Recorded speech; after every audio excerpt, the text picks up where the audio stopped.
you let me love you forever, forever.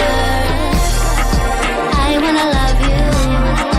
Will you let me love you forever, forever and a day, day, day,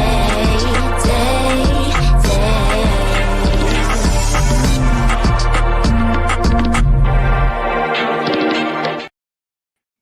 Happy Monday.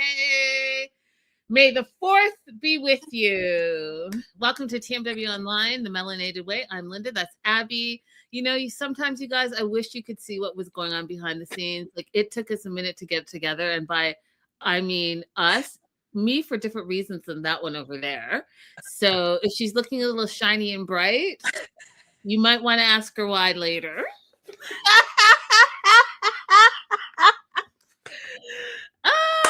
It was a good weekend, guys. It was a good weekend. That's why I sound like this. You're going to have to bear with me today.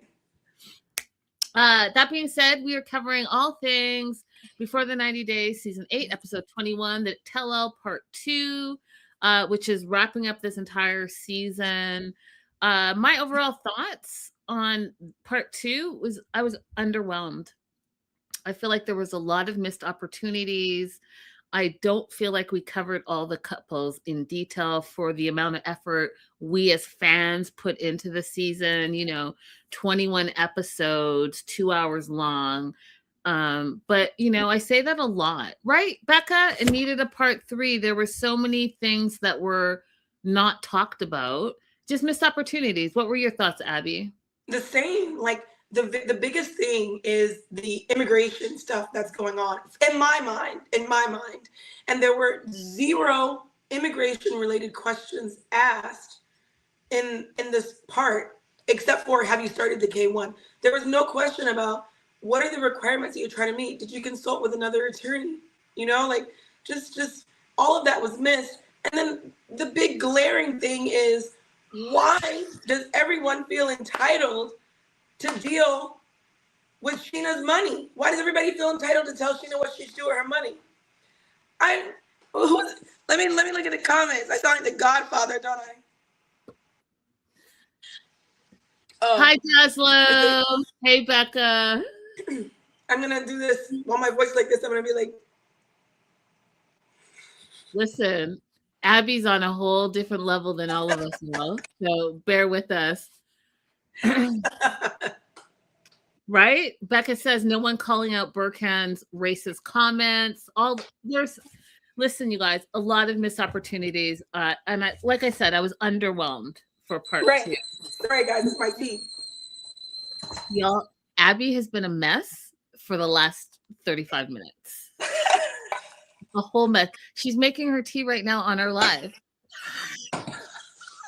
I'm sorry. Everyone needs to stay at Ashita's bank account. Facts. Hey, Brown Frown. Jossel's like, you got strep throat? Not that type of strep throat. Not from that. Anyways, okay, so let's jump into it. Lisa and Daniel. Again, missed opportunity. I think this whole thing, how are we not talking about how crazy Daniel sounds, how he sounds like a stalker, how he sounds like, listen, he's so sad that his opportunity to go to America is gone that he's not going to let that go. He feels he put in too much time and work and effort for it to be done. The fact that we didn't talk about this Nigerian priest and the fact that Faith, Lisa's daughter, is saying she was cursed by a Nigerian priest, and we're not going to talk about that. We're just going to let the world think that that's what it was, because again, telling you as an African that how disrespectful that is and how ignorant that is beyond me. Because if you have followed us this whole season, Abby and I talked about this, and I want to know why we didn't talk about how, Lisa, you didn't know what was going on, but you blatantly lied and accepted blessings on top of a lie, and then another lie, and then another lie, and then you're kissing bottles and allowing smoke and words that you don't know to come into your life, and then you're going to try to blame the Nigerian priest who that's what he does, that's his job, but you're not going to take any responsibility for your part of it. I find that completely outrageous. And again, what does traditional marriage mean with respect to the immigration process? Is that going to be an issue for Lisa going forward? That wasn't even a question on anybody's mind, but it matters because traditional marriages are respected by immigration in terms of needing to get a divorce. Like, you can't use a traditional marriage to do a petition, but if you're moving on to another marriage, you do have to make a divorce to get out of that marriage, that traditional marriage. 100%, which is everything that we talked about on our show. Some people in Africa only get married traditionally, and they're married legally for forever. Right? It has nothing to do with the immigration process, like Abby just said, but you can't just be like, oh no, whatever, I'm going to go and marry someone else. It doesn't work like that. And the fact that we didn't address that, I mean, what are we sitting 2 hours for? I just don't get it. We're sitting 2 hours for you guys to talk about nothing. It doesn't make sense to me. So that was the first missed opportunity, in my opinion. Stig says, hey, Lisa, it only works if you believe in it. If you rebuke it, then you'll be fine. Again, that's not how it works, right? If you're accepting the blessings and you're doing the rituals to accept those blessings, you can't just be like, oh, today, I'm not into it today. That's not how it works. Inform people. Like, I'm so about just be informed. Just don't take things for what people say. Inform yourself, be educated, and just don't listen to nonsense, because this was nonsense to me. So then we find out that Lisa had a ectopic pregnancy and had a partial hysterectomy, but still able to get pregnant. She was 10 weeks pregnant. And that's where she said that, she was dying and all of that. And she blames the curse of the Nigerian priest for that. Feels like there's a curse over her life. She goes on to say that Daniel knew about her pregnancy, but didn't want anyone to know, not even her daughter, and then blames Daniel for her not telling her daughter and keeping her daughter in the dark, and therefore she had to go through it alone. Well, he's in Nigeria. He's like 15 hours ahead of you. Plus, allegedly, you have him blocked. And you live with your daughter, so what blocked you from telling your daughter what was happening to you? Idiocracy. Again, what part are you at? What point, Lisa, do you take responsibility for your own life? Because here's what then it goes on to say that she's like, oh, well, I found my truth and I found my voice and I'm going to stand up to you and I'm no one's my master, on and on and on and on. And okay, so now you're a true independent woman? Because that's not what I saw in this episode at all. First of all, those eyes still, okay. So it was distracting to me. It was so Avatar that I just was like, what is happening right now? But again, I just powered through, you guys. I powered through. Then we find out that Daniel, like the whole season, doesn't really trust her. His whole lesbianism of it all is still stuck in his head. So he was accusing her of cheating. And, how can I believe you? I think you were cheating. You're cheating. And then there's this new guy in Nigeria. First of all, missed opportunity. Here we find out briefly that Lisa met this new guy on social media. They became best friends. Now all of a sudden he's the love of her life. His name is Ty. He looks like he's 12. How are we not going to talk about this, you guys? He's 31, but I don't even believe that he's 31. He looks like he's 12. I believe 27 at most. Okay. Now this is her new fiance. She's going back to Nigeria to meet and marry him. Faith approves of him. why are we not talking about, first of all, how did y'all meet? Like where on social media did you meet? Why is it okay for her to be, what do we call it? A passport mama, whatever it is you guys said it was, the female version of a passport bro. Why is it okay for her to be like, I'm sorry, but there are people, and I know you know this, Abby. So I'm going to tell you, as a minority woman, as a Black woman, there are white people that prey on minorities. They sexualize you, they belittle you, they think that they can overpower you and just use you all because they've sexualized you in their mind. And as Black women, we go through that quite often. Okay. And she's the female version of that. Like, what is it about these Black young men in Nigeria specifically that you feel like you found the love of your life? Just what? It's parasitic.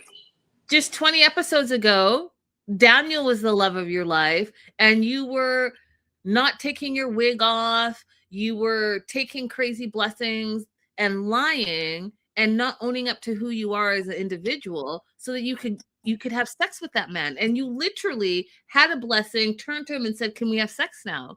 So now you roping in this young Thai boy. Why are we not talking about that? Nobody asked about how'd you get pregnant the very first time that you guys had an experience together after you took us shopping for condoms. What's going on there? Nobody asked about her history and all the lies that she told. Nobody asked, why are you dating someone who is anti-LGBTQ if that is a part of your story and a part of who you are and a part of your community? Nobody asked, and nobody asked, hi, do you believe in the practices that Lisa went through with Daniel? There was just way too much on the table. Ryan says Ty's a better scammer than Daniel. Tina says everyone is the love of her life if they are brave enough. Yeah, he definitely looks like a kid, for crying out loud. Lisa has had 6 loves of her life already. Becca says she heard about colonizing and was like, that's for me. I was very, very, very surprised by Faith. From what we've seen from Faith previously, I thought she was going to come in and say, Mom, you're doing it again. You're moving on way too quickly.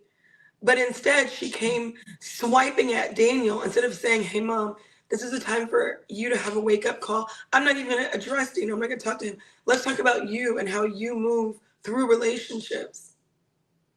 Yeah, again, yeah, I don't know. Faith, you were strong all the way up into the tell-all. I don't know if it was being in the studio and the lights and glitter and everyone else that made you feel smaller, but like, Yeah.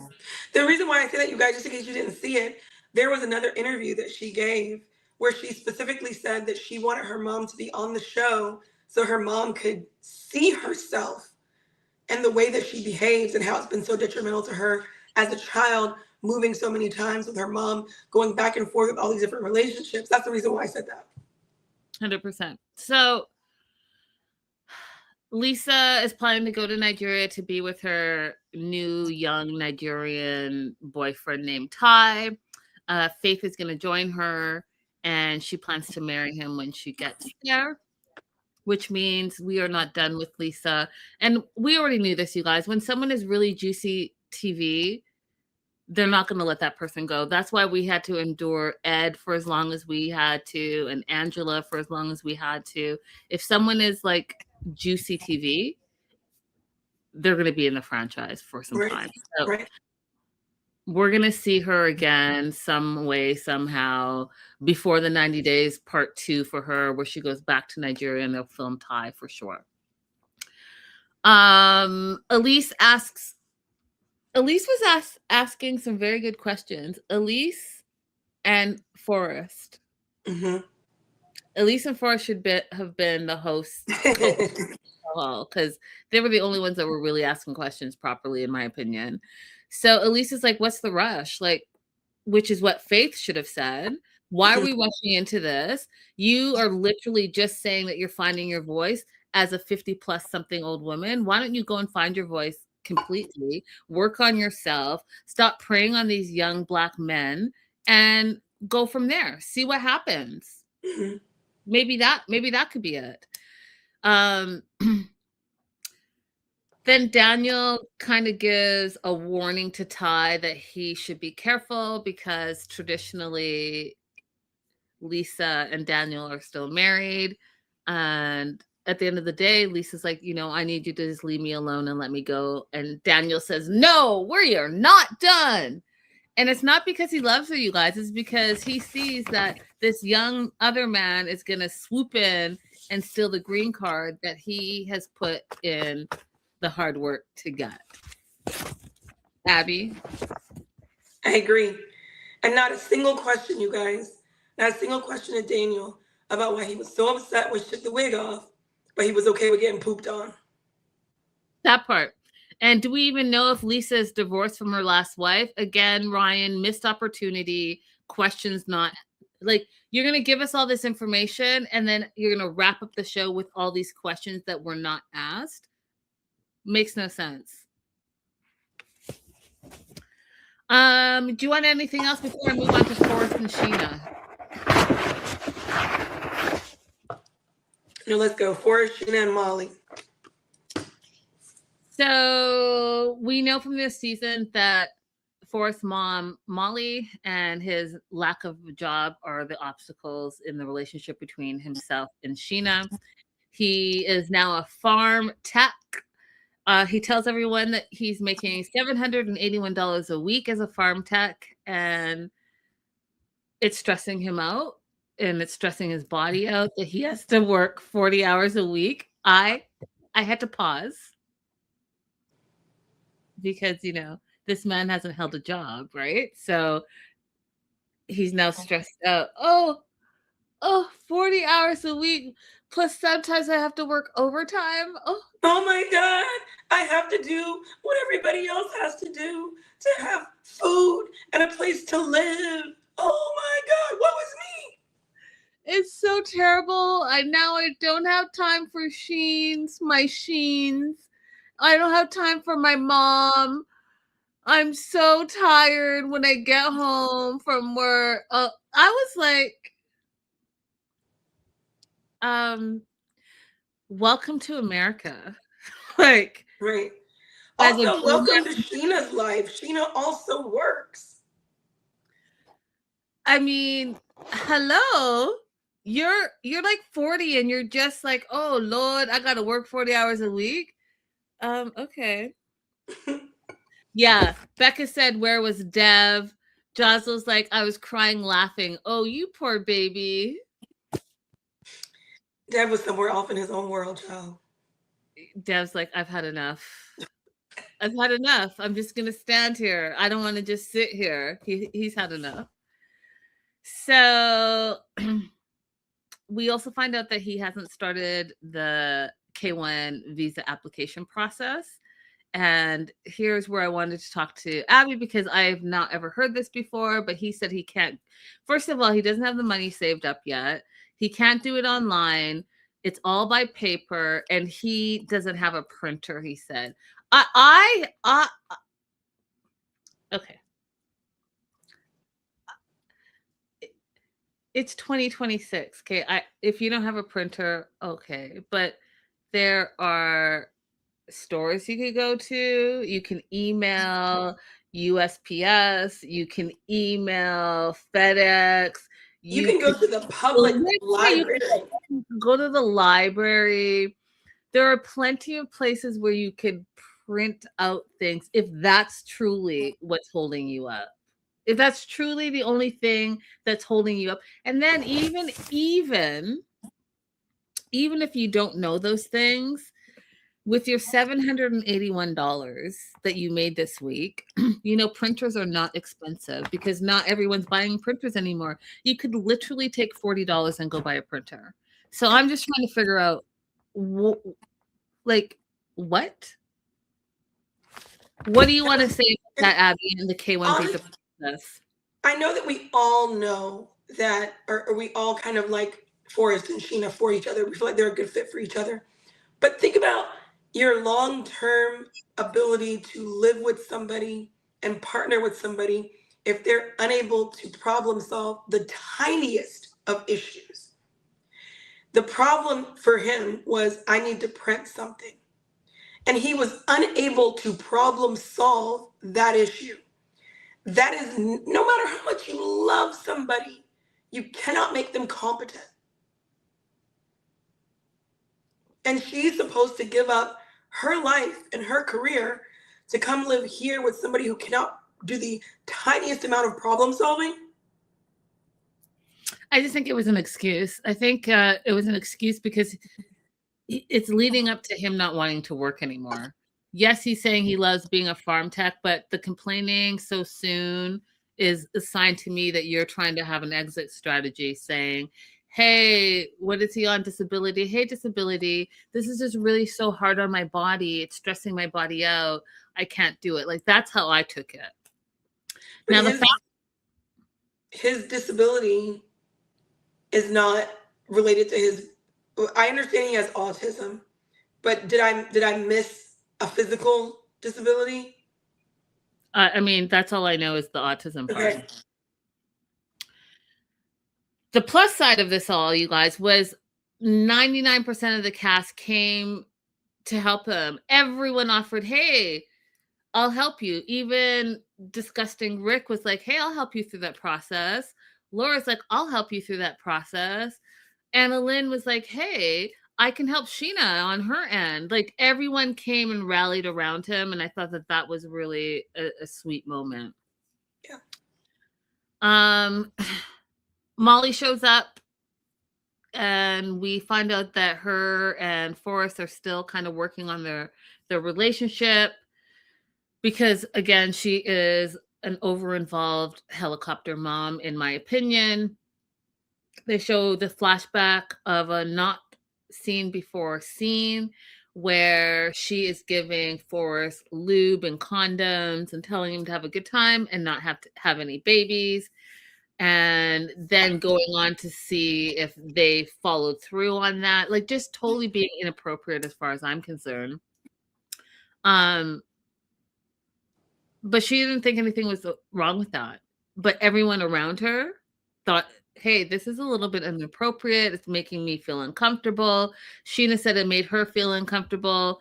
And when asked if she thought she was too involved in their sex life, she's like, no.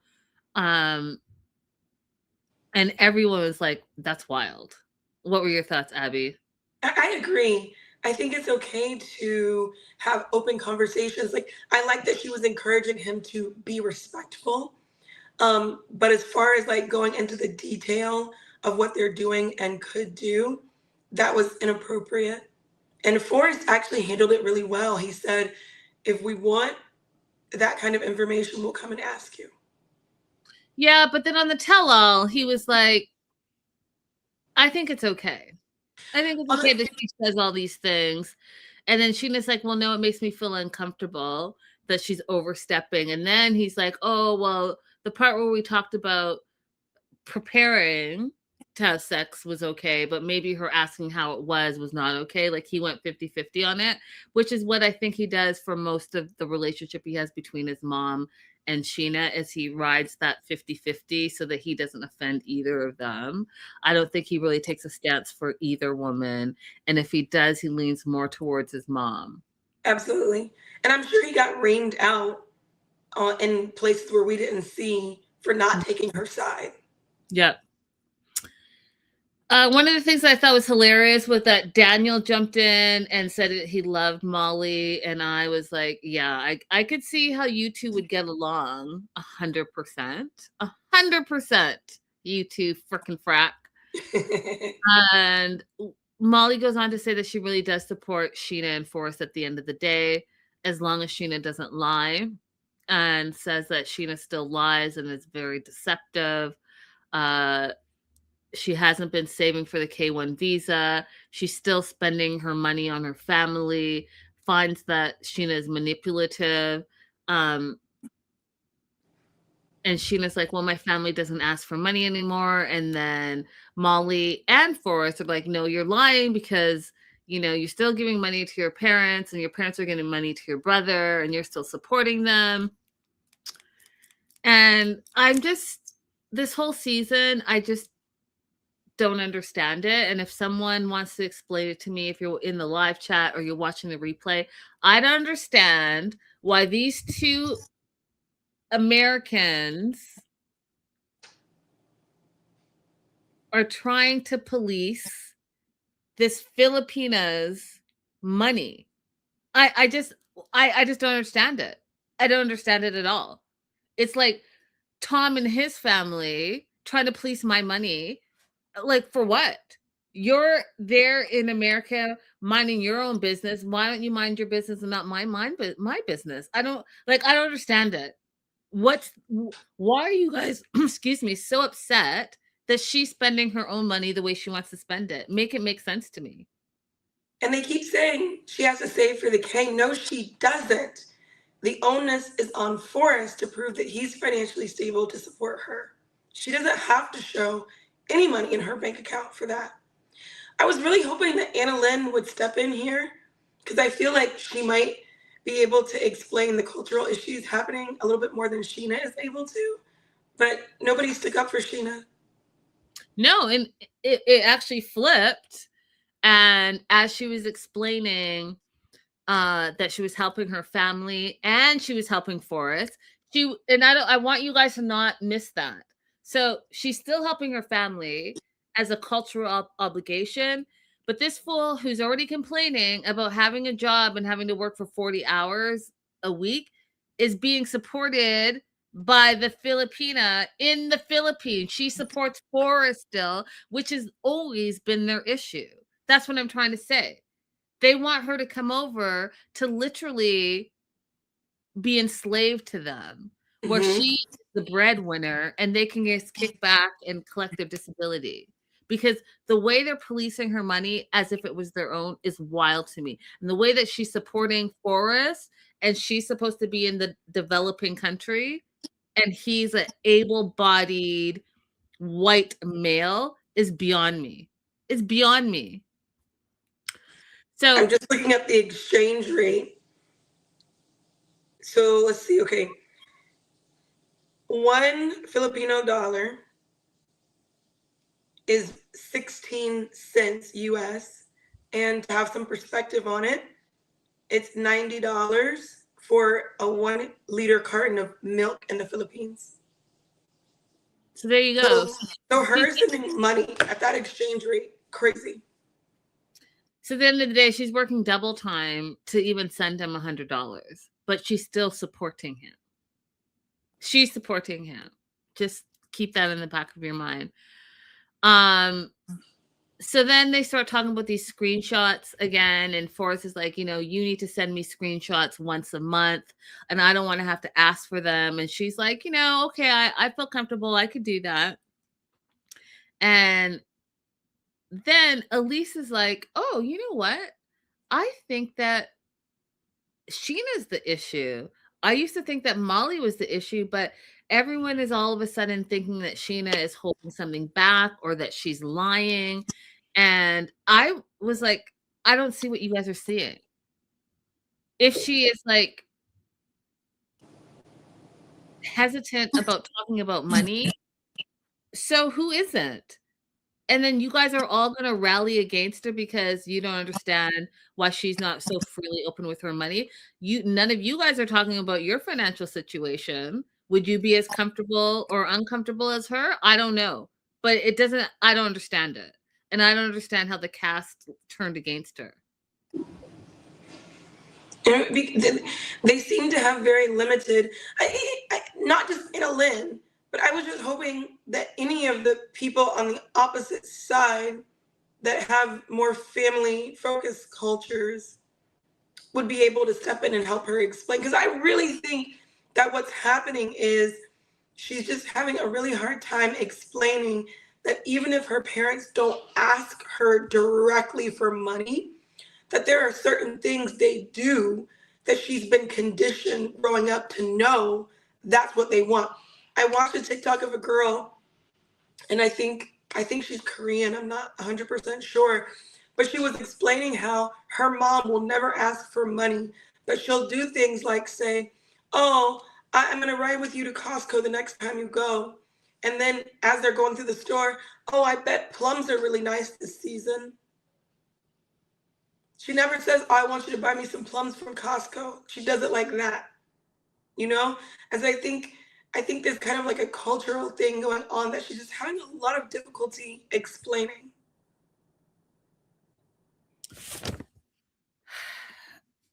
Ryan says it's the fact that she shouldn't have to explain what she does with her money. That's it. That's it. Also, That's it. My last note says that Molly then goes on to say that she's worried that Sheena won't actually come to the US because of her family obligations. But again, let's flip it. Forrest wanted to stay in the Philippines and you absolutely would not allow it. So why are you now holding that against Sheena? I like the double standard of it all is wild to me. The audacity of it all is wild to me. And the missed opportunities for questioning is really disappointing to me. There was, again, with this couple, so many things that needed to be addressed because, again, we spent hours upon hours invested in this couple and we didn't get our questions answered. Do you want to add anything before I move on to Aviva and Stig? Let's go. Aviva and Stig and Auntie Charity. What's her name? Auntie Spring? Auntie Spring, yes.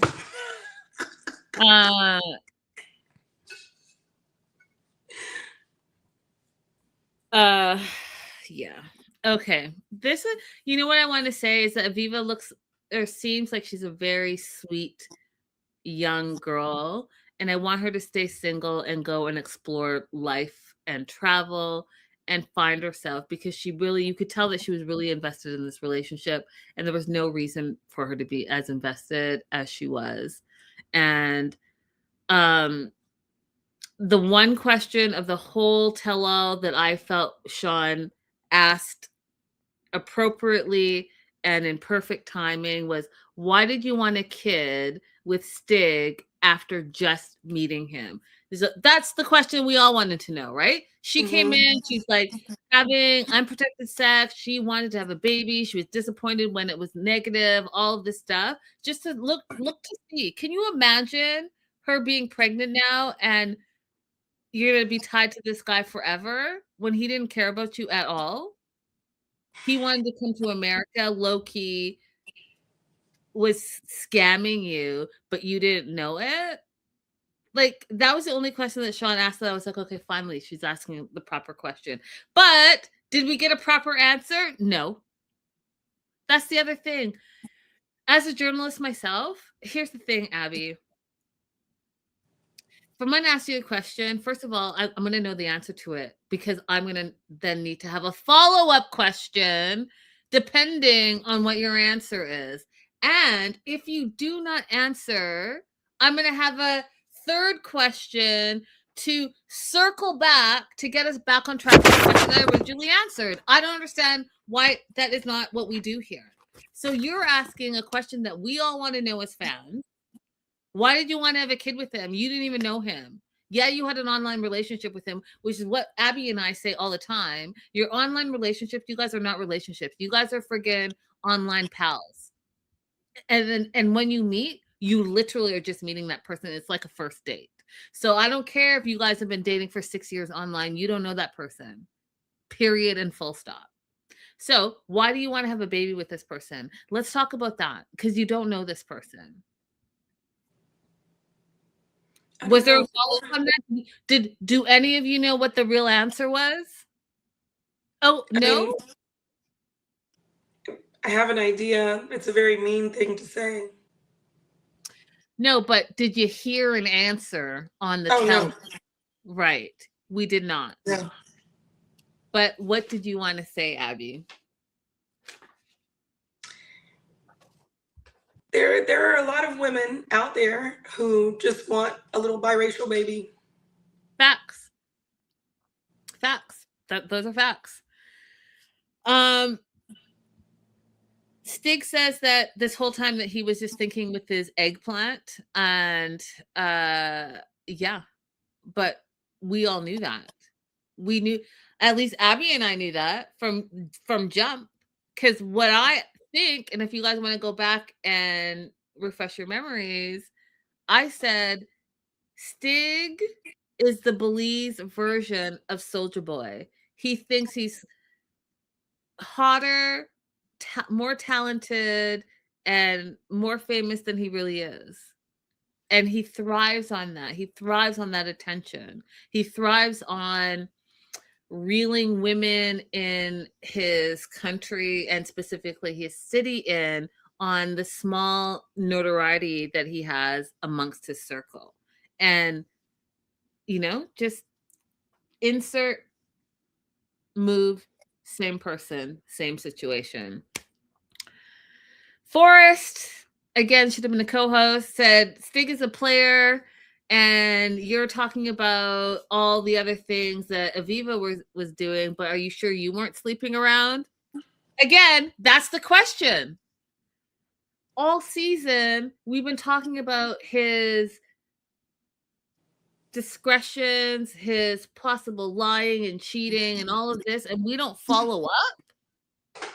We don't follow. Forrest says you seem like a player. How do you not ask a follow-up question from that? So then as the viewers, we're just left with nothing, because here's what happened. I'm jumping ahead a little bit, but when directly asked about what Corinth said, whether he had a bunch of girlfriends and a bunch of babies and he just sat there. First of all, silence, you guys. Silence is going to tell you that he's trying to calculate how he can come across not as a liar on international TV. And then when he said no and was silent, that needed exploring because that man was lying. But no, we're just going to leave it like that. And it's going to be crickets in the studio. No questions, Sean. Okay. So Forrest says that Stig is a player. They flash back to the Mayan runes and the proposal, and it brought Aviva to tears. And she thought it was hard to watch, hard to see, because she really did want her relationship with Stig to work out. Again, to me, missed opportunity. Why did you want it to work out? He's shown you that he doesn't care about you. You literally told us that he broke up with you via text. You are hearing that he's with other women. You're the one that showed us the day he broke up with you over text. He then was with another girl, and he put that girl on social media and said beautiful women. So my question to you would be, why are you crying, and why do you still think you wanted it to work out and that you still love him? Where is your self-respect? Because you're better than that. Am I wrong? You're not wrong. Those would have been great follow-up questions. I think another good follow-up question would have been, I understand that say it like this, I understand that you're sad to reflect on that, but don't you feel like you're better off without him? That part. Because Aviva goes on to say that she realizes that her relationship was toxic. They had trust issues. He was mean to her. When she got back to the US, he came and visited her, and it was a mess. And then he thinks that she cheated on him. And there was like some weird text exchange where some random dude, no-name dude, texted her randomly and said, that guy doesn't love you like I would. How are we not asking what guy while you were in Belize? Who was that? And how did he get your phone number? And why would he think that he could love you more? Is there some type of relationship behind the scenes that we don't know about? But Right. No, we're just going to let that slide. And then we're going to find out that she goes to Mexico for an all-inclusive weekend. At a pool party, he calls and he sees that she's in a VIP section with men. Duh. It's a VIP section pool party. Duh. And he calls her. She hangs up, or they get disconnected or whatever. And then now she's cheating on him. And then he says, F you, FUB, all, and talks derogatory to her. And no one says anything. I was like, you're gonna let this man sit here, act all nonchalant, prim and proper when he's literally calling this girl a effing B? No one's gonna Sean, you're not gonna say anything about that. You're not gonna talk about the blatant disrespect. You're not gonna talk about how he, being a rap star in Belize, does literally the same thing on a regular basis that she just did one time hanging out for a weekend in Mexico. He's fully around women all the time and flirts with those women in front of her face, yet she can't even go to a pool party. Like, that's what I was just so underwhelmed, you guys. There's so like I could go on about the questions, but I felt dissatisfied because all of the questions that I've literally, how many hours, you guys, did we watch? Literally. The problem for me over the entire show, this is just one example of it, is I feel like we're going way too easy on these men and their bad behaviors. I actually do think that we're delving into more of the women. Oh, did you overreact? Should have you done this or that? I don't think we're going as hard on the men with their bad behaviors. Or I'm wrong. Do y'all think that they're equally going after the men and the women for their bad behavior? Because nobody addressed this with Stig. And here's the thing, the season was excellent, you guys. The season was entertaining. As I told you guys, I was like, oh, 90 Days is really going back to the roots. Like, we're getting into the juicy details of things. So I think that's why I'm most disappointed, is because the tell-all was lackluster. Like, how are you going to come off of a great season and not wrap it up in a nice bow for us? Right. And you knew what Corinth and Auntie Spring were going to come and say. Why can't we find those sources? That's it. So, yeah. There's allegedly a girl from the video that he got with. They're apparently at least maybe one or two girls pregnant, plus maybe there's already a baby somewhere out there. And they just let him sit there and say, oh, no, that's not true. That's it. He didn't even say it with any passion, you guys. So you know he was just like, I'm not addressing this because I'm lying. I don't want to say too much because those baby mamas are going to question me. And then I'm just going to be like, oh, I didn't understand the question. That's why I was like, oh, no, what are you talking about? Do you see what I'm saying? Like, he was just let off way too easy. And the other part that was such a missed opportunity, because this whole show is based off of the immigration process and love. And so when Corinth said, well, are you not just reverse clout chasing Aviva because you want to go to the US and work on your music, which is exactly what we heard at the end of their little journey, right? When he was like, oh, well, you're going to bring me to America and we're going to move to Texas because there's a lot of opportunity there. She's like, what? This is the first I'm hearing about that. The show is about immigration and love. How do you not question him on that? There was no Abby. Okay, so yes, I know I'm working in entertainment and production and all this stuff. So to me, it all has to make sense and full circle. But this is TLC, right? Sharp Entertainment, huge production company. Someone had to see like this is a full circle moment for our show specifically. Right. How did we miss that opportunity? I have a production question. So when Aviva was going into the retelling of all the mean things that Stig has said to her, at some point she said, oh, sorry. And then she went on to talk about something else.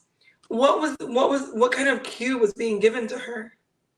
So if she was going off of track and about to say something, because, you know, the cameras are all here, oftentimes there's like teleprompters or whatever, right? To have like leading questions, or sometimes they have your full on things that you have to talk about. But she may have been going somewhere where she was told that she's not allowed to go to, because there are things, right? You're on TV, so there's some things that you can't say, right? Because especially on live TV, because you can't then circle back and edit it out because you're live. So she might have been going somewhere where they already told her not to discuss. I don't know, but that's my assumption. I thought it was interesting that they left it in. They left it in that she was saying all these things that he said, and it was like beep beep bleep bleep bleep bleep. Then she was like, "Oh, sorry," and then moved on. Also, too, she was cussing a lot. She was saying the F word every 5 seconds, and I think that whoever was bleeping out was like cut that out. Like, you have to stop cussing because you're on national TV. So she just stopped talking because she was saying the F word a lot, and they have a bit of leeway, but not a lot. All right. Oh, there's more. All right, I guess. We get to the confessionals. I thought that it was interesting that they made a big deal about the confessionals, and they used it a lot in part 1, but in part 2, it was kind of just randomly thrown in there last minute. Because I thought the confessionals where they said they could go at any time during the show and go to a confessional and tell what they wanted to tell. I thought that was a great idea, but they didn't utilize it how at least they sold it to us. Because part 2, they was randomly going and they're talking about random stuff. And yeah, anyways, miss opportunities. So Rick and Forrest are in the confessional. They both think Stig is a liar. And again, Forrest to the rescue. Forrest is like, Stig is basically sleeping around and he's going to become a famous rap star so that he could be sleeping around with all these women as well. And I thought that was hilarious. Elise thinks that Sheena's not being honest. Laura agrees. Lisa jumps in as well and then thinks that Sheena is hiding something. And so they're all now siding with Molly. And I noticed in the back note, wonder if you guys noticed, Abby, did you notice that backstage? So Molly gets dismissed. Her segment is over. She's in the back, but they go to break. And she can't let go of her son by any means, you guys. So did you notice that while they were filming that, she was holding hands with him? Did you guys notice that?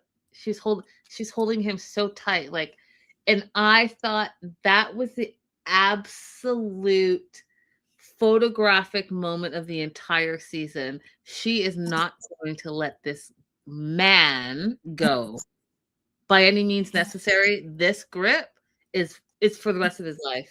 For the rest of his life. 100%. Yeah. That's her meal ticket. That is her paycheck. That is her pseudo husband. That is her emotional support system. That is her end all be all. That's probably in her mind her best accomplishment ever. And that's all she is. And if he moved away, she would be nothing. And I stand on that. She's like, I don't care what y'all say. She's toxic for him. And he's going to have no growth or development until he has a little bit of separation and can stand on his own 2 feet. Because for a 40-year-old man to say that he's tired and working 40 hours is stressing him out at 40 is beyond me. So Rick said something that I wish that Forrest had pushed back on, or somebody. During their segment, he said it's impossible to be a faithful rapper because you have women who are constantly talking to you. And I wish somebody had pushed back on the idea that choice equals infidelity. The only thing that causes infidelity is the person, not because there are options available. It is a deliberate choice that you're making to be a cheater. And I just wish somebody had just pointed that out. Good point. Hey, Olivia. Olivia says the tell-all was just so disappointing. She also said, I thought it was weird that Sheena lied about saying she was going to rip Emma's lips off and lied again. So yeah, she lies. I don't know why though. Yeah. Becca mentioned that earlier. I don't know. We talked about this before when we were talking about like Submit and some of the other people that we've had on 90 Day from India. There's like different people and different cultures have different concepts of what is a lie and what is not a lie. And that's all I can say. Maybe this is part of what's also happening with Sheena.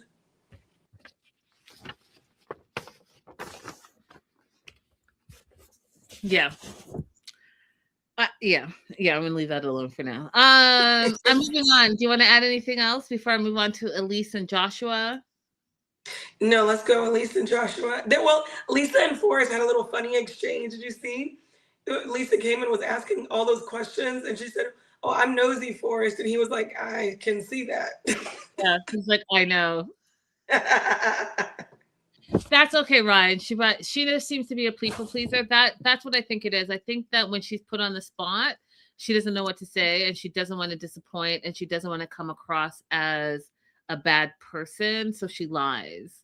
And I'm not excusing those lies, but I think that she is a people pleaser, and so she doesn't want to come across as the bad person, which is why she like flips stuff around, I think.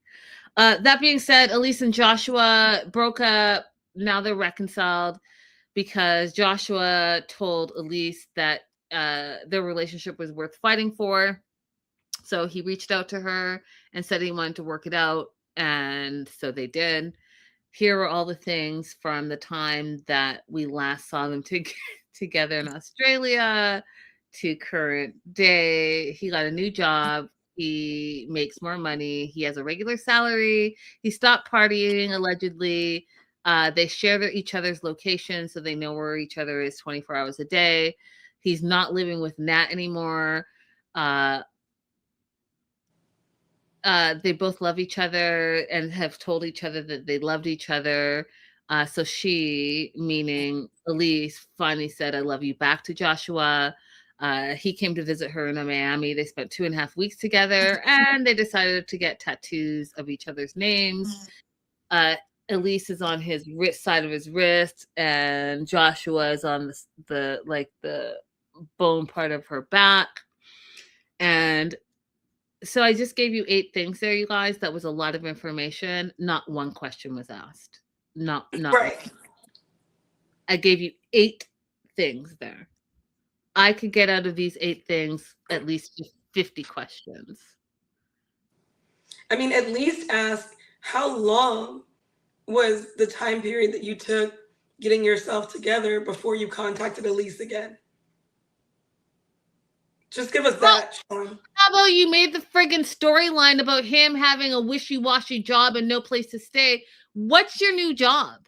Where is it? How long have you been working there? What's your salary that you're going to be able to afford to have Elise come and live with you and support you, because she's obviously used to a certain type of lifestyle? You stop partying, but you look like you're coked out right now. You look like you've been partying last night.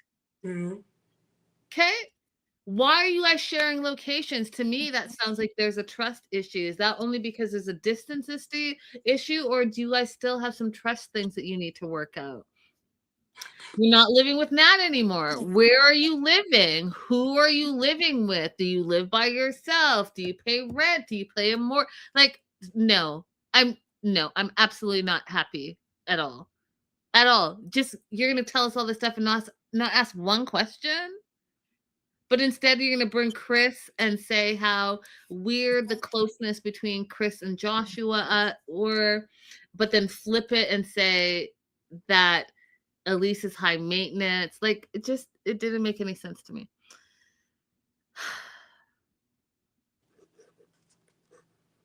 We find out that Josh bought Elise a ticket to Australia. It's one way. Chris didn't know it was one way, didn't know that in their minds, Elise and Joshua are having her make the big move. She's moving to be with him. And I was like, so we're just going to let that go. We're not going to talk, Abby, about and yes, I'm going to get to the trust fund baby stuff later, but we're not going to talk about what that looks like.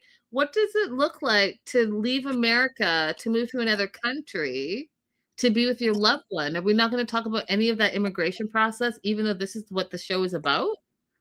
Before the 90 days? Abby?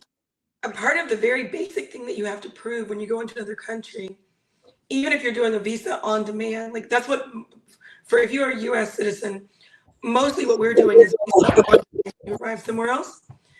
You have to prove your intent to depart from that country. How do you prove your intent to depart? With your return flight. So on what permission is she going to Australia with no return flight? Not a single question asked about it.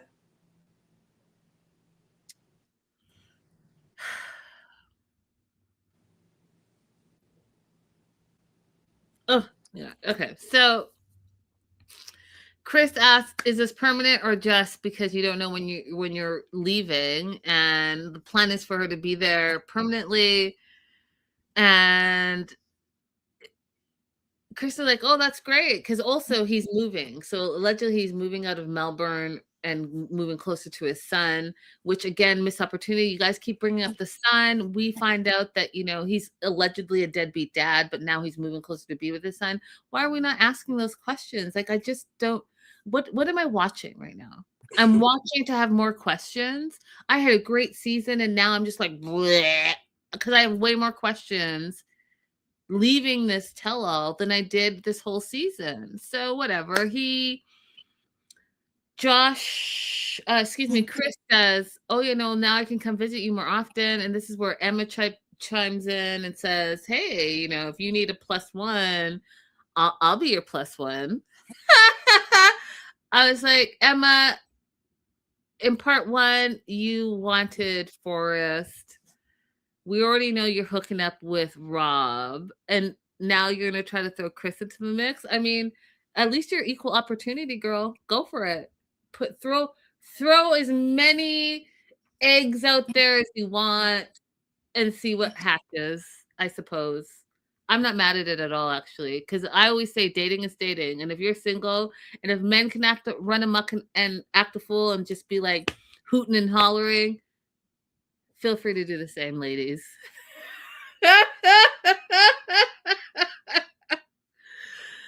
It won't be me, but I will cheerlead you to the end of the earth.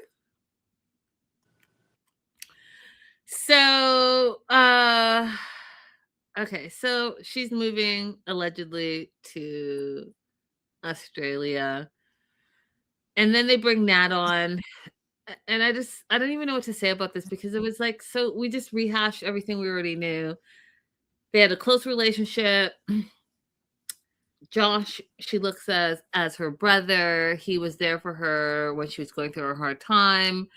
She doesn't think that Josh misled Elise in any type of way, shape, or form.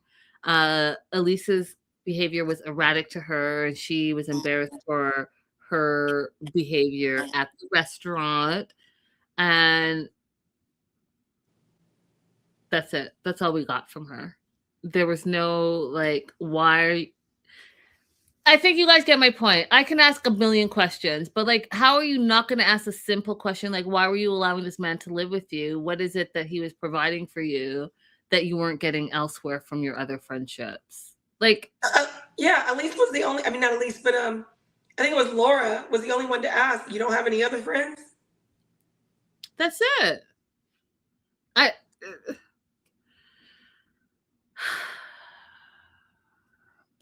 Silver Linings, hey girl, hey, says Australia has super strict immigration. You can't just move there. I mean, there's like 99% of countries you can't just move there. Yeah. Y'all,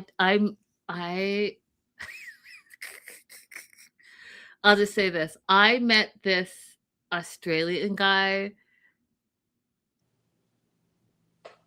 That accent, it was like, it's very like, it makes you not think straightly. See, and look, I'm not even speaking correctly, because that's how I just had a flashback of him. So funny. Mine is French. Oh yeah, I'm Canadian, so. I mean, Quebecois. Okay. Which is true. It's a fight. The Parisians and the Quebecois separate. They think like Canadian French is ghetto French. Like they're very like about it. But yes. All right. So Josh came to Miami for 2.5 weeks. We find out that Elise paid for most of the things, which made him feel like an itty bitty man, right? Because he paid for her quote unquote birthday dinner, but she paid for everything else. And then we find out that, the dad supports her. So what I found out from the interwebs is Elise's dad is not with an M, but a billionaire. He's like filthy, filthy rich. Filthy rich. Filthy rich. And she's had a trust fund from day one, which we find out also on the tell-all. So she lives off of that trust fund. And when she talked about writing a check against her trust fund, let's say her trust fund is, I don't know, give me an amount that sounds a lot, but not, I don't know. Let's say, I was going to say that. So let's say her trust fund is $500,000 a month. And for some reason, in 1 month, she has blown through that. And then she said, because no one writes checks anymore, she wrote a check against her trust fund. Is basically she's taking extra money over and above the amount allocated for that month. So it all makes sense to me, you guys. It all makes sense to me. Like her moving to Australia on a trust fund, that just makes sense to me, right? Because she's just going to pull from her trust fund. She doesn't have to worry about anything. Is that realistic? She should try Millionaire Matchmaker. Because I just don't think that dating someone who's not in her same economic range is going to go well, especially if that person doesn't have a very, very, very strong sense of self and high self-esteem, and Joshua don't have that. Yep. But when asked, would you give up your trust fund to be with Josh, she did not answer. Instead, she said, I love you, baby, which is complete manipulation. And what was crazy about, like, that was a very nice answer that she gave, right? Because all of us said trust fund immediately, right? We all said trust fund immediately, right? So she gave a very nice answer. But then Rick has the nerve to go call her a nitpicker. I don't care what anything that Rick says. I don't care about, because I don't have respect for him. Nothing he says makes sense, because he literally is, in my opinion. This is my opinion, which is I'm allowed to have. He is a passport bro predator, and I'm not. I just cannot. I can't see past any of that. Even if you want to put on a sparkly suit to try to fucking, excuse me, try to blind me so that I can't see who you really are because you're sparkling so much. No. And also he gives me like I don't know how to explain it, Abby, but like he gives me like a 80s gross uncle that your mom would never let you be around alone. He gives me those vibes. You know what I'm talking about? Like that. You see it on TV. You see on TV where the mom's like, "Oh, come here, come here, come here," and the uncle's all like gross, and his face still looks like he's stuck in the 80s. I don't know. Can't explain it to you, but I just don't like. No, I know what you're saying. He's like the guy on Coming to America who played the villain, and he had the Jerry curl. That's what Rick reminds me of. His real name is Eric LaSalle, but I don't remember what his name was in Coming to America.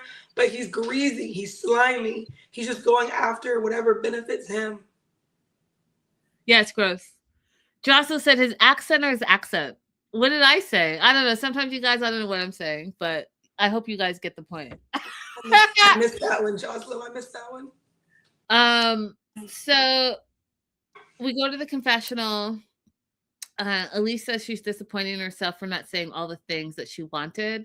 And I was confused because I thought that that's what the confessional was for them to say whatever they wanted to say. But I mean, I might have mistaken what the rules for this confessional were. I thought she meant like she didn't feel like she took up for herself enough. I know, but I actually thought she did.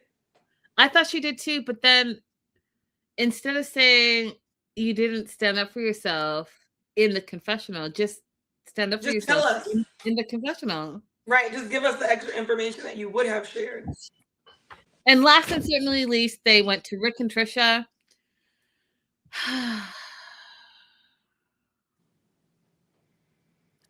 She's excited about her baby. And I will tell you this, that the second logical question in this whole tell-all that Sean asked, only because she was prompted by Elise about who the father was she said, "Who's the father?" And Trisha's like, "Oh, someone I met 2 months after Rick on a work trip. He's Australian. We're not in a relationship anymore, but we're in touch for the baby." Not one follow-up question. Yeah. What's the co-parenting plan? Not even that. You're going to let this woman who we followed all season, who was with this guy, Rick, and I can't help it, but I don't know. Someone on our social media, Abia, called Rick the Trick, and that moniker has stuck in my head. So I will be calling him that for the foreseeable future. So you're gonna let Trisha be pregnant after Rick the Trick tried to trick her out, and not ask any, like, who's the daddy? I get maybe he wants to be anonymous, but I'm going to need to know when exactly you met him, what his nationality is, where exactly y'all met, how are you co-parenting this baby? Like, all the things. How do you just say, "Yeah, I met this random dude, we had sex, and now that's my baby daddy"? I mean, I would have even asked, what was the work trip? You're a midwife? Were you somewhere doing some certificate program, or like what kind of, you have a new job? What work trip? Yeah. And then again, because the production, Linda, is like, you guys had us focus so much on how important it is for her to have a baby, but also to be with the partner because they need the blessing of the family to move the legacy forward, and how important it is for the man to take care of the woman so the woman can take care of the baby. And now your daughter's having what you would consider an illegitimate child with some random dude that's going to be a baby daddy that she doesn't even talk to anymore, really. And we're not going to address that, but you have us as the fans wrapped into the culture. How are we going to be wrapped into the culture and not get questions that her culture would obviously think that are important? Right.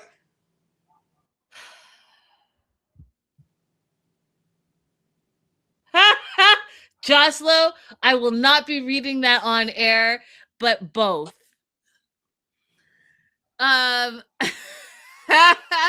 So she's excited about her baby.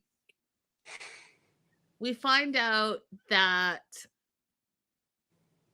Rick the Trick slept with someone the next day after his breakup with Trisha, right? So Trisha breaks up with him. He's at the hotel. He says he doesn't want to be by himself. So he goes to the lobby, meets some girl, does the whole, I didn't even understand what this meant, but she was eating fried chicken and he wanted a part of the chicken. Like some gross, disgusting 1980s American disgusting behavior, bad pickup line, blah. And so allegedly he met this girl and slept with her that same night. And what's crazy is that, so they break up on Monday. Tuesday, he is alone at the hotel because she slept at her own house. He's lonely for that one day, even though he's so in love with Trisha. But he goes to the bar, meets a woman, sleeps with her on Tuesday. On Wednesday, he's leaving for the airport, and Trisha shows up at the airport and he kisses her on her mouth and says that he's going to try to work it out. You men lie. I don't want you guys to get wrapped up in some nonsense because men lie. This fool specifically, who I think Rick the Ick is a passport bro. I don't know, like platinum member.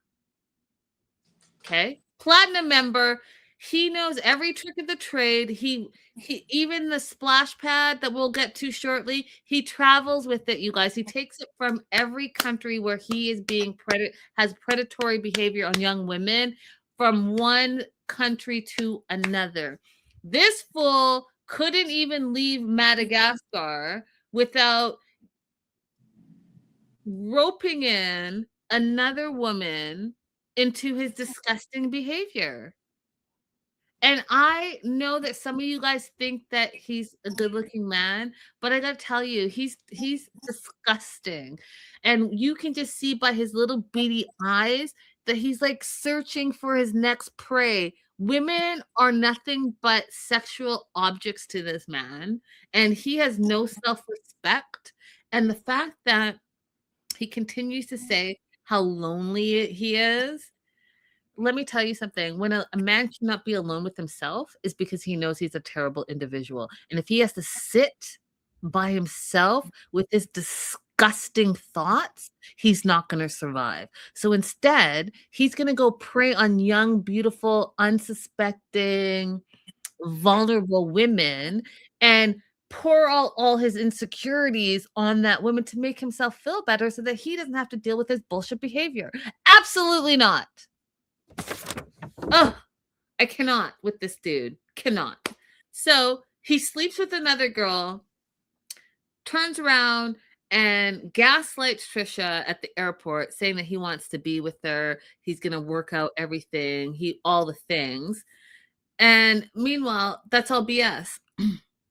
So the woman that he slept with, that relationship allegedly lasted 5 months. And he took her to Hong Kong. And do you see how he's constantly going to other places? That's all part of the passport bro mentality. Okay. Because here's what's going to happen. He's going to still sleep with the Madagascar girl that he brought to Hong Kong. But as soon as she gets on a plane, she wants to make sure that he's getting the best of the best. So he's also going to sleep with some girl that he finds in Hong Kong, you guys, because that's how he operates. Mm-hmm. That's how he operates. Right.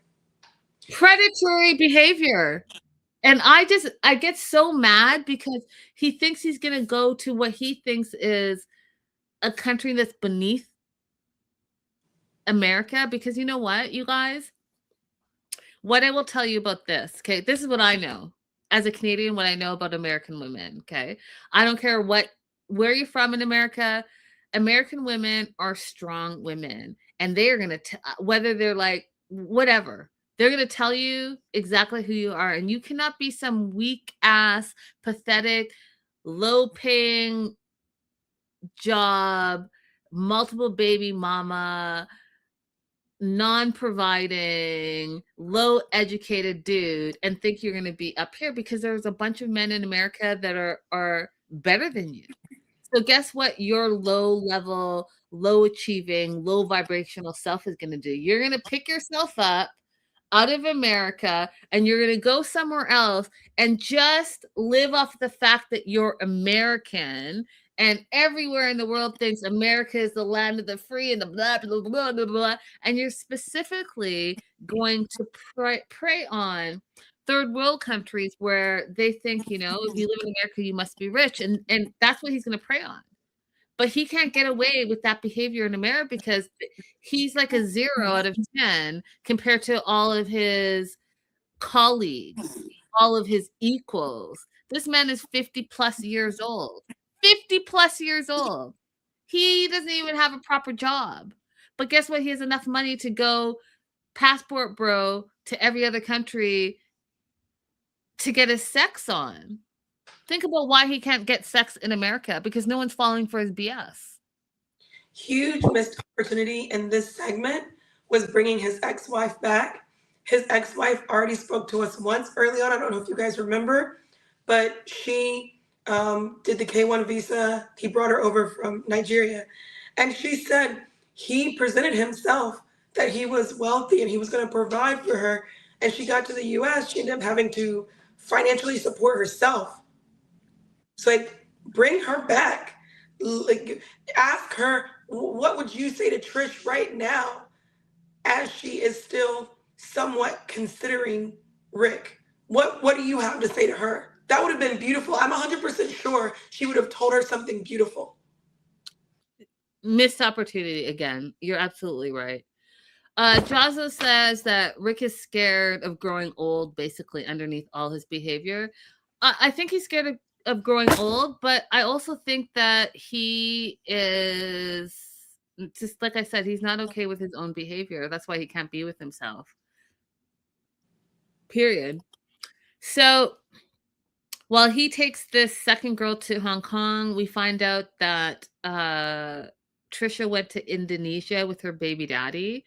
Again, can I get some context? You just told us that you don't even talk to him anymore, but then for your birthday, you went to Indonesia with him. I'm going to need some more information. That's all I'm saying. You guys keep throwing out all this stuff, but you're not wrapping it up in the bow that we need it to be in. Rick goes on to say that he moves on fast because Sean's like, oh, you really move on from relationship to relationship. And he says that he has a fear of being alone. Now, I'm no therapist, but I will say this. If you think you have a fear of being alone and you're on an international TV show that exposes that you use women for sex and that you are a passport bro, I would think that someone would show him via all the footage how his behavior is going to make him be alone at the end of the day. Right. Go ahead. I wanted somebody to say, because he kept saying, I admit that I made some mistakes. I wanted somebody to say, you didn't make mistakes. A mistake is knocking the milk off the counter. You made deliberate, calculated choices to be a terrible person. Sit with it. Sit with what you did. Sit with what you did. You didn't go to Colombia to see your ex and spend time with her while pretending that you and Trish were still together. You booked a flight. You drove to the airport or had someone else drive you there. You got on that flight. You ate the snacks on that flight. You landed. You called an Uber or took transportation to a hotel. You met that person at that hotel. Like, each action was a choice, not a mistake. When it slipped out, you put it back in. That was a choice.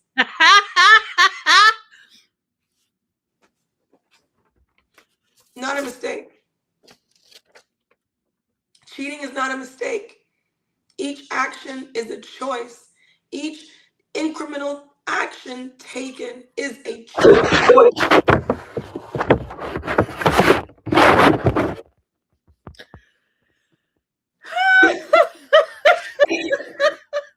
Not the snacks on the plane, Abby.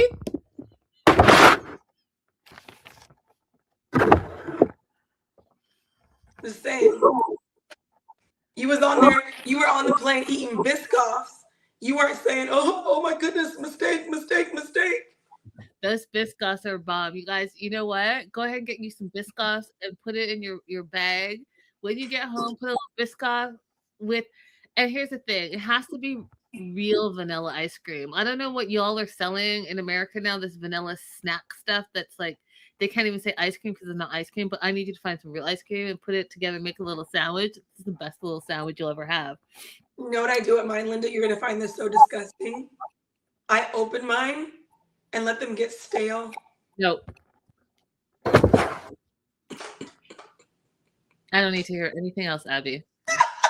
You were already on thin ice with your little raspy voice.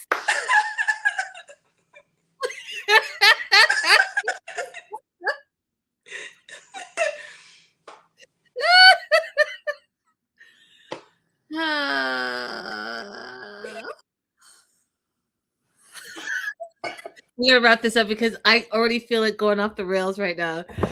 Abby and I are about to take it off the rails. Okay, so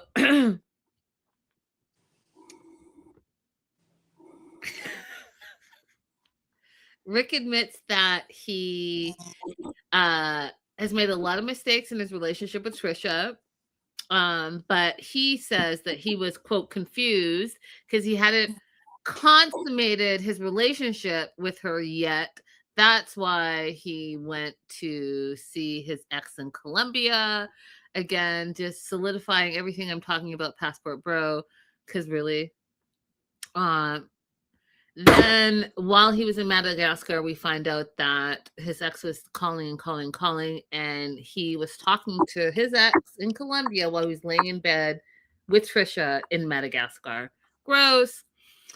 And then he asked the audience and his fellow castmates, don't any of them have feelings for multiple people at once?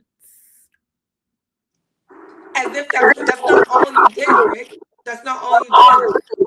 Also, like when he was going through the whole like, sorry, I'm got feedback. Okay, when he was going through the whole like, we hadn't consummated the relationship yet. The question somebody should have asked him right then was, okay, well then why were you grilling Trish about seeing her ex?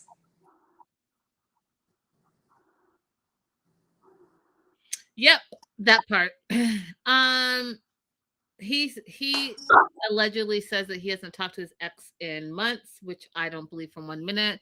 And for what I'm seeing on the interwebs, that is absolutely not true. Go ahead and go to our 90 Day the Melanated Way and look at. I posted, you guys. I'm coming back surely but slowly. But if you go look at what I posted today, you can see that he's a little bit of a 2x4 liar, 2x4. Trisha doesn't know if she wants him back. She's 50-50 because she kind of 50% still loves him, but 50% doesn't trust him. Go ahead and focus on you, boo. Focus on you and this baby that you have with this random Australian. I think that should be occupying your time, as well as you're a midwife. You don't need this random loser who is double your age, who's bringing nothing to the table to do what for you exactly. Emma. Oh,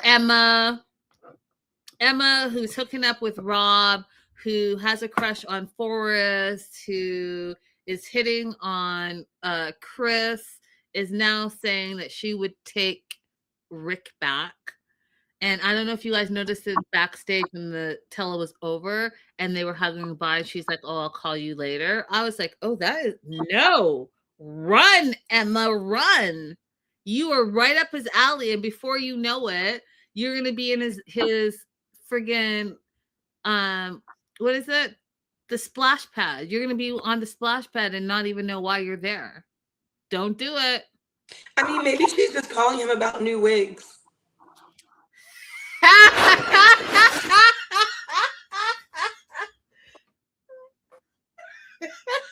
It's just in case you guys don't know, Rick sells wigs on TikTok.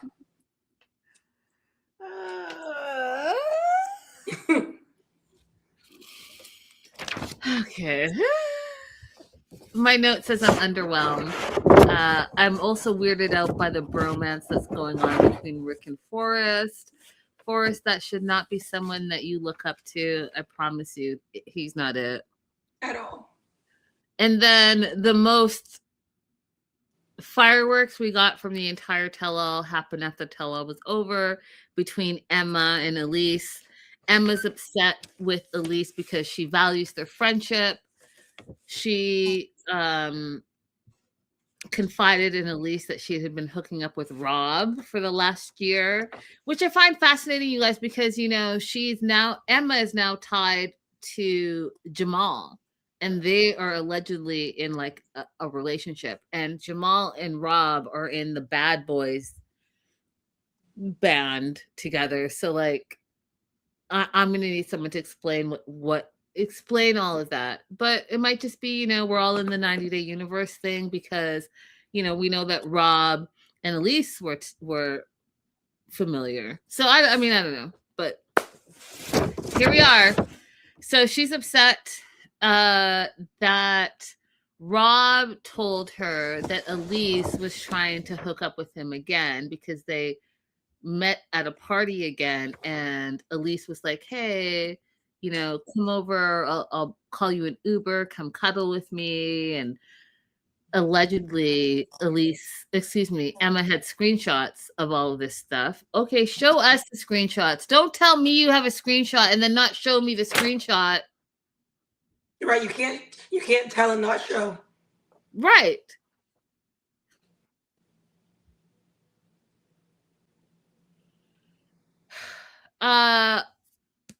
It's on Becca, it's on Instagram. 90 Day the Melanated Way. Instagram. 90 Day the Melanated Way. Instagram. That's where you'll find a lot of stuff. Abby and I do a lot of clips and stuff like that. You should be following us on Instagram. It's different.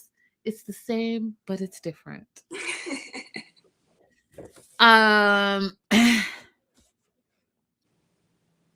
Anyway, so they're fighting over Rob. Elise says none of that stuff is true.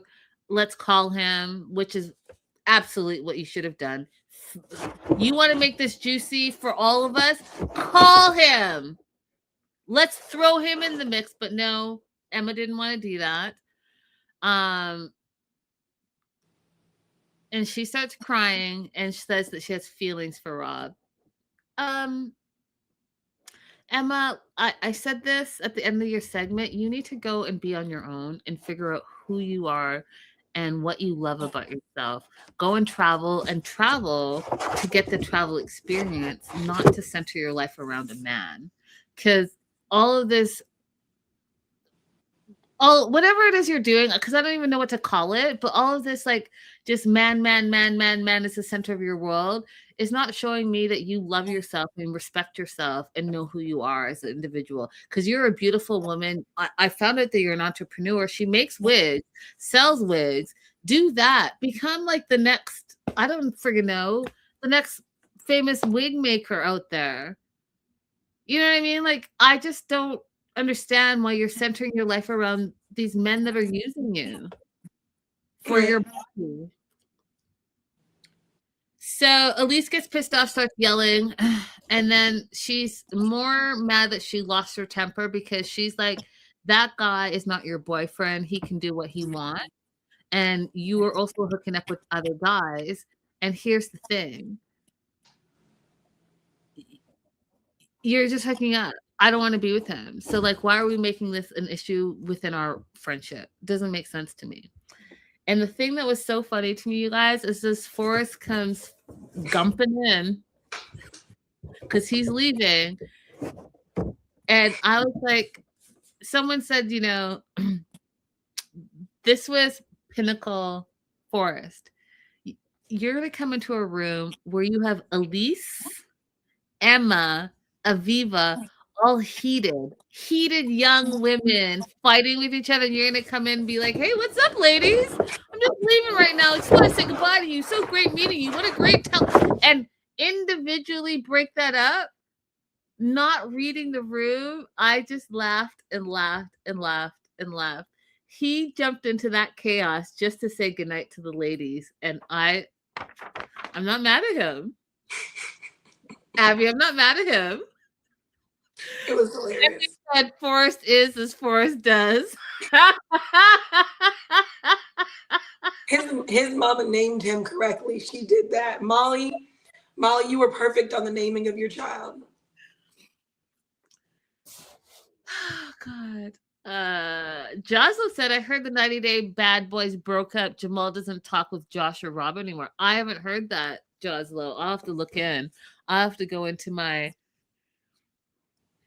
phone and find out what the tea is on that.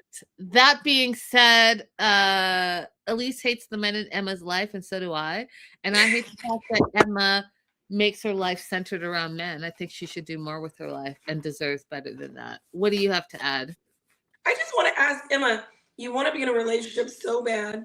Once you get the man to be in the relationship with you, then what?